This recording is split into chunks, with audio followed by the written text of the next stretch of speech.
English reading part 32. चार अक्षरी शब्द वाचण्याची पद्धत आपण शिकलो.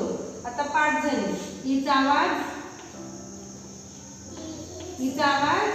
निसरायचा आणि त्याच्या अगोदर जे स्वर आलेला आहे त्या स्वराचे नाव घ्यायचे. काय याचं नाव सांगा? यू. त्याचं नाव यू. याचा आवाज त्याचं नाव यू. त्याचा आवाज म्हणून काय होतं? फ्यूम. काय शब्द होतो? फ्यूम. लक्षात ठेवा, ईने संपणारे 4 अक्षरी शब्द असल्यानंतर ईला विसरायचे आणि अगोदरचे स्वराचे नाव घ्यायचे. शेवटी ई आणि स्वर यू असणारे काही शब्द रितेश आपल्याला वाचून दाखवत आहे.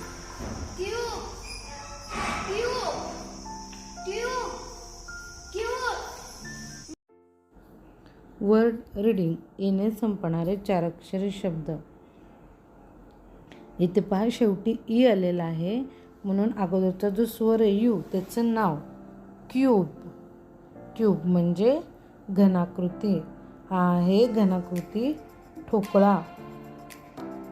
या शब्दात पण शेवटी ई आलेला आहे त्यामुळे अगोदरचा स्वर यू त्याचं नाव प्यूक.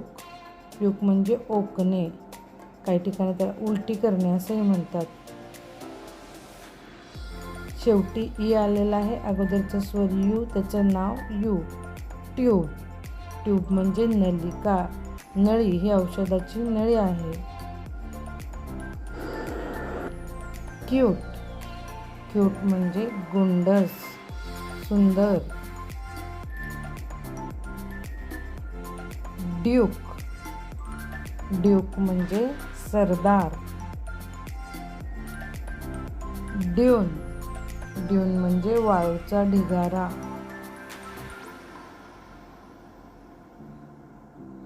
म्यूट. म्यूट म्हणजे निशब्द. न्यूक.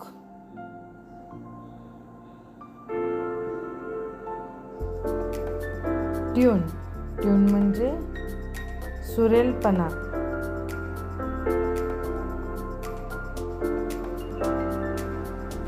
म्यूल. म्यूल म्हणजे खेचर. Thank you. जो